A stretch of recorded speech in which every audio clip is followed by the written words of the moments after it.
Americans for Fair Taxation presents the Weekly Chairman's Report, written by Steve Hayes, President of Americans for Fair Taxation, and recorded by Bob Paxton, a volunteer with the Florida FAIRtax Educational Association. And now, this week's Chairman's Report. Hello, I'm Bob Paxton with the AFFT Chairman's Report for Friday, December 17th, 2021. This week's Chairman's Report is guest written by Jade Walle. Jade is a partner of the CPA firm and is on the board of Americans for Fair Taxation. Jade explains how businesses will benefit from the fair tax, which will enable Americans to accomplish even more. How would businesses react to the fair tax? Now, I'm fortunate enough to be able to walk the halls of multiple businesses as a CPA, and I hear firsthand the amount of time, effort, energy, and cost that accompanies even the slightest hint of a change in business-related tax law, which is substantial to say the least. Although the corporate income tax brings in only a small fraction of total income tax-related Treasury receipts, approximately 10% depending on the year, the vast majority of the 8.9 billion hours and $600 billion in income tax-related compliance costs spent each year, think tax attorneys, CPAs, accounting software, tax professional staff payroll and benefits, office space, tax consultants, fees, etc., most of that is borne by businesses. Now, while partnerships and sole proprietorships undoubtedly endure much of this hardship, even though their earnings are flowing through to their individual income tax returns, the fact remains that businesses of all shapes and sizes spend an enormous amount of time lobbying, anticipating, planning for, and reacting to changes in U.S. income tax law. So, the question for us today is, how would businesses generally react to the fair tax as a replacement for the current U.S. income and payroll tax system? Now, let's answer this question by exploring what all businesses are, or should be, endeavoring to deliver to their customers: good, fast, and cheap. Now, early in my career, I learned from a senior partner that anyone can only really hope to have two of the aforementioned three items that customers crave for any product or service. For example, if it's fast and cheap, it's not likely to be good. If it's good and fast, it won't be cheap. And of course, if it's good and cheap, it won't be fast. Nevertheless, let's explore how the fair tax will help businesses deliver on these three imperatives and see if the fair tax can deliver on all three where no one else can. First, let's look at good.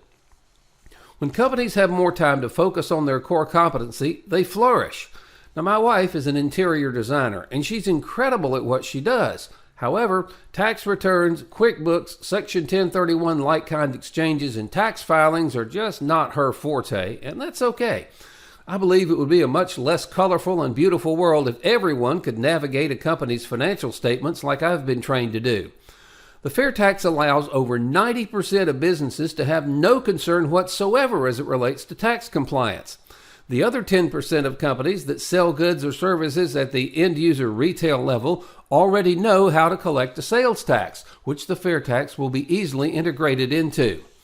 Without the drain of worrying about and planning for income tax nuances, businesses can dive headfirst into what they love, which means more innovative products, designs, and more digital enhancements into what they do and how they do it. The result is better quality products and services that might actually achieve 2 or maybe 2.5 of the coveted 3 deliverables above. The subtle effects we don't often explore, however, are that society, our communities, the country, and even the world at large is better off because our businesses will create, design, and deliver the best of the best, which enhances all of our lives on a personal level. Now let's look at fast. One of the foundational reasons for creating the fair tax was to eliminate the wasted time in the boardroom and around dinner tables that was spent examining the hypothetical income tax consequences of various proposed transactions. The very impetus of the fair tax is grounded in the thirst for companies not to waste time, or, said another way, they'd have more time to do what they do best. As noted above, when companies have more time, they prefer to invest it in their business, innovate with R&D, and become more digitally fit. In other words, better cybersecurity, incorporating bots, artificial intelligence, visualizations, augmented reality, and other technologies into everything the company does to become more efficient and more effective. Now, all of this, of course, leads to the need for better employee training and upskilling and more employees overall to further the true goals of the business, as opposed to just mundanely operating a payroll and corporate income tax compliance center, for example. Again, our citizens collectively spend 8.9 billion hours a year toiling with the current income payroll tax system. Now let's look at cheap. It's estimated that Americans spend $600 billion a year on income and payroll tax compliance.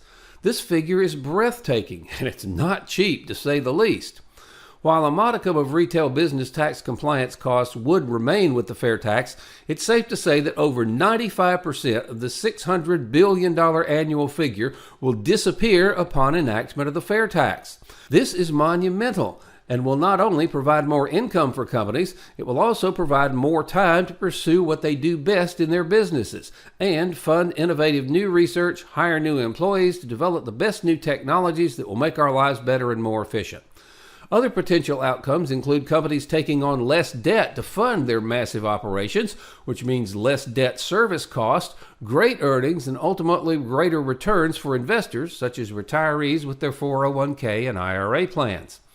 While the senior partner of mine years ago said that only 2 of the 3 can ever be achieved, the FAIRtax does it again and breaks the mold as it relates to our learned norms in business. The FAIRtax actually delivers on all 3, good, fast, and cheap to businesses, and does it with cost, time, and quality to spare. So in conclusion, what can each of us do?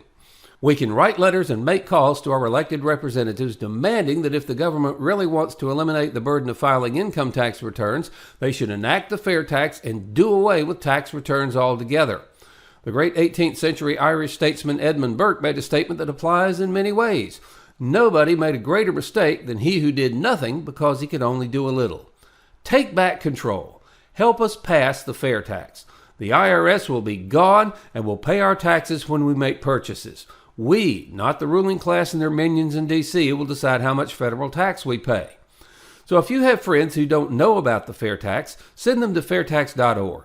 Have them watch the whiteboards under how it works, and if they agree, ask them to please join us. Then contact your members of Congress and the President and demand that Congress pass the FAIRtax, the only truly fair tax. This has been the Weekly Chairman's Report, written by Steve Hayes, President of Americans for Fair Taxation. Check back every week for news and information about the FAIRtax, and learn why the FAIRtax should replace our antiquated federal income tax system. If you'd like to receive a copy of the Chairman's Report in your inbox every week, sign up at fairtax.org.